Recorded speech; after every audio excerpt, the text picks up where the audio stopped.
Oh my God, you guys, come in, sit down, and shut the door. Fat Joe has just been accused of Diddy-like crimes, and baby, this one is a doozy.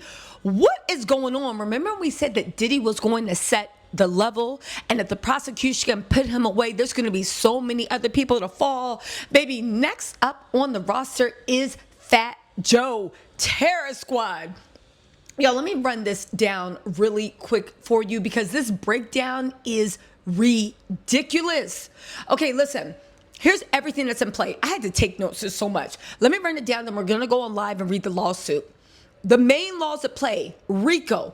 They're trying to get him on a RICO Act. TVPA, Trafficking Victims Protection Act. Federal wire and mail fraud, and unjust enrichment, fraud, intentional infliction of emotional distress. Baby, let's get into this, all right? So the plaintiff is Terrence Dixon. Again, we're going to go in deeper, but we got to talk about this. The plaintiff is Terrence Dixon. He served as Fat Joe's hype man, writer, vocalist, tour manager, and bodyguard from 2005 to 2022. He claims he was never properly credited or paid, despite contributing to multiple hits and international tours. And when I said that, I said, okay, so this sounds like standard fodder. And I had been hearing whispers about what was going on in Terror Squad. But get this, he also alleges psychological abuse, financial theft, sexual coercion, and violent intimidation.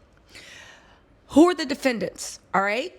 They're saying Fat Joe, Joseph Cartagena, is the ringleader. Pistol Pete Torres is the muscle and enforcer. Richard Josperetti is a business manager and internal enforcer. And Erica, there's Erica Moriera, is a fake lawyer who set up the shell companies for laundering money. Oh my God. And get this, and Sneaker Addict Touring LLC and Slate Incorporated, the corporate fronts for fraud. They also got Rock Nation in here, but they're saying Rock Nation just benefited from the touring and whatnot. The main RICO is Fat Joe. Okay, so here's the allegations. Unpaid labor and song theft. So Terrence claims that he co-wrote and performed 20 or more songs, We All the Way Up, Congratulations, Ice Cream, etc. He was allegedly promised 15% of all earnings and credit, but he received nothing. Instead, he got ghost contracts and forged split sheets were submitted to BMI ASCAP, cutting him out. I think that's the record, people. Hold on, y'all. I know we're starting slow, but it's about to get crazy. Money laundering and tax fraud. Fat Joe allegedly collected hundreds and thousands in cash and didn't report it. He used fake W-2s to inflate Terrence's income on IRS records to hide wage theft. The sneaker store, Up NYC, operated as a front with employees flaunting luxury despite low official salaries, and defendants filed for fraudulent PPP loans using Sneaker Addict Touring.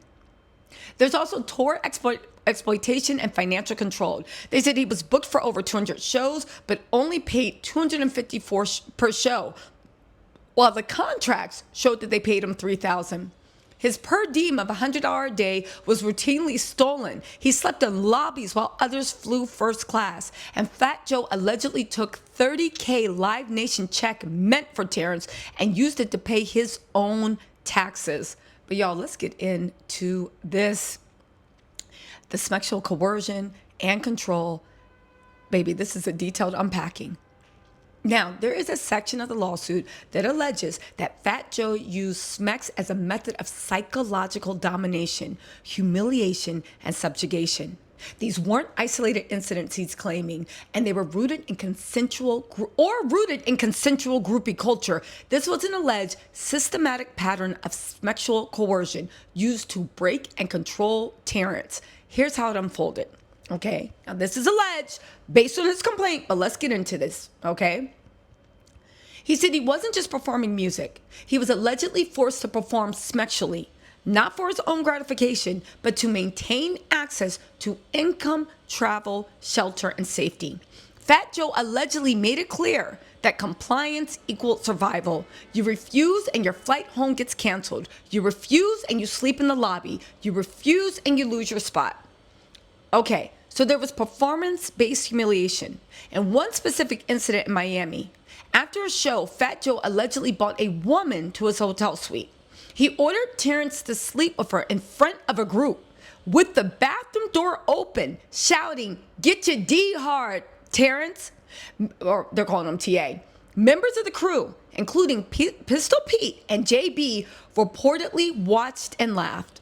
One joked, "Yo, Joe, I'm not about to stand here and watch this ninja's D." Terrence allegedly did not want to participate, but he felt he had no choice.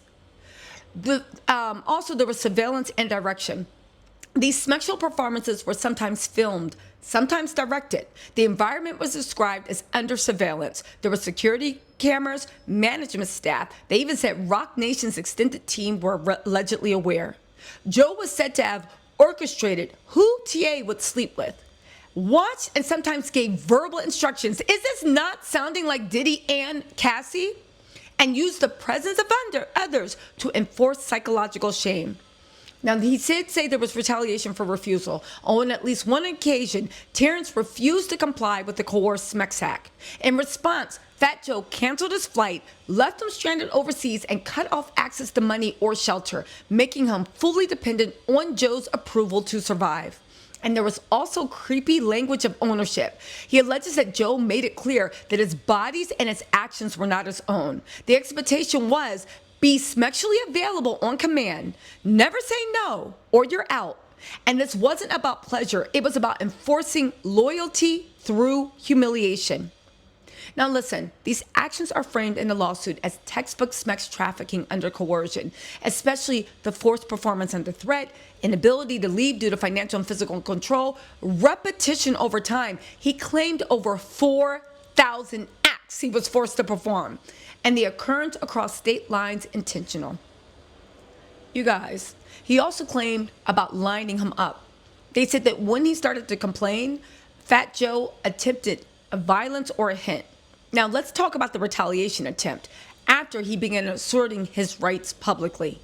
Now there's supposedly an audio recording of the setup. The lawsuit includes a recorded call between Pistol Pete, Fat Joe's enforcer, and a man named Percy, a mutual contact of both Pete and Terrence. Here was the plan. Pete allegedly asked Percy to get in touch with TA and Terrence and convince him of the meetup, so the enterprise could deal with them, interpreted as a violent ambush. These are the key quotes from the audio. "Yo, he can't come around the hood. He needs to be dealt with accordingly. My hood is gonna bring him to me like they always done.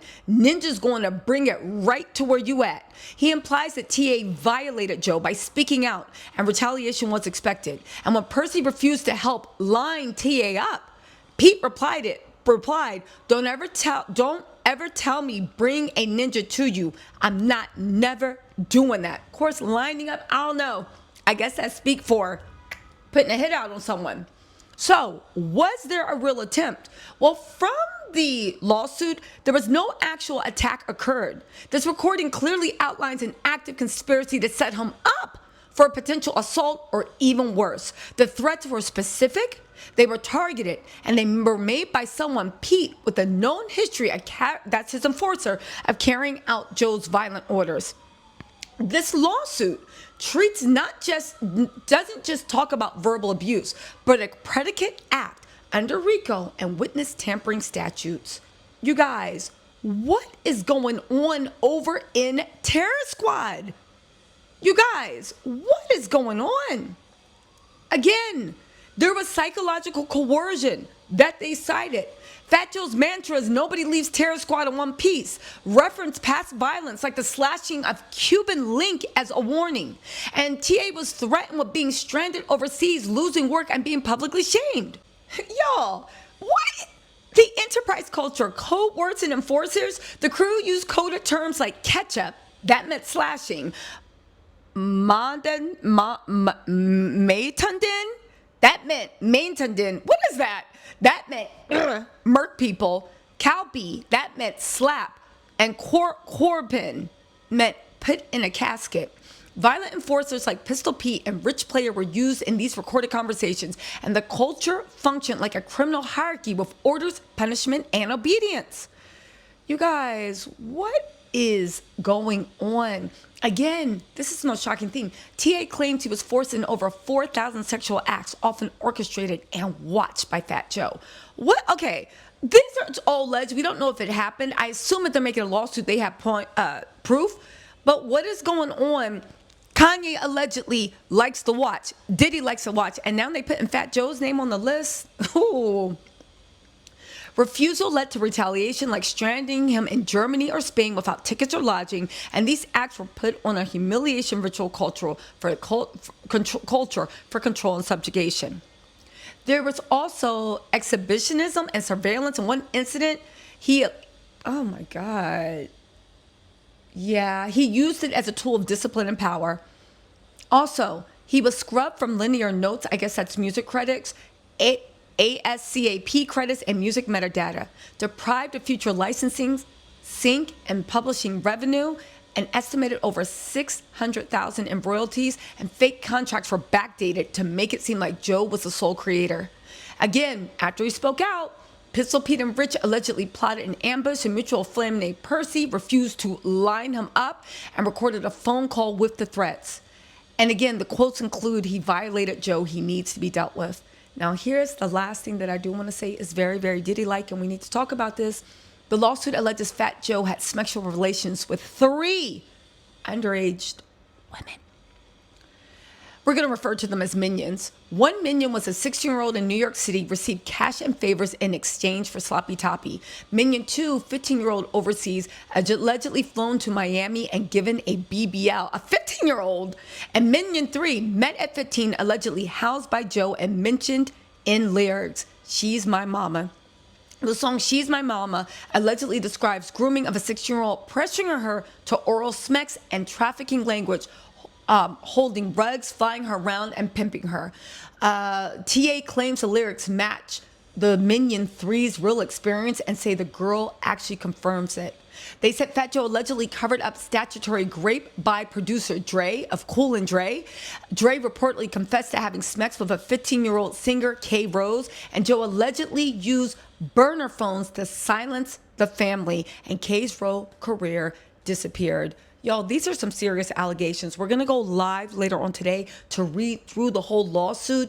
But at the end of the day, maybe that's why everybody's being so quiet and people are really, really nervous, because it wasn't just Diddy out there acting a fool. Anyway, you guys, let me know what you think in the contact. Let me know what you think. We're going to go live later and talk about it. But yeah, this is a Tyrone Blackburn special. This lawsuit is over. This lawsuit is packed wall to wall with stuff. And all I got to say is, why didn't Joe settle this? We saw what happened with Diddy when he let lawsuits just go. And who got involved? Why didn't he settle? Why in this climate would you want that out? I hope to God none of this is true, but they say they got receipts, they got audio recordings, and they even got some of those little girls actually on record admitting, yeah, it's true. Y'all, let me know what you think in the comments. I'll talk to y'all later. Bye.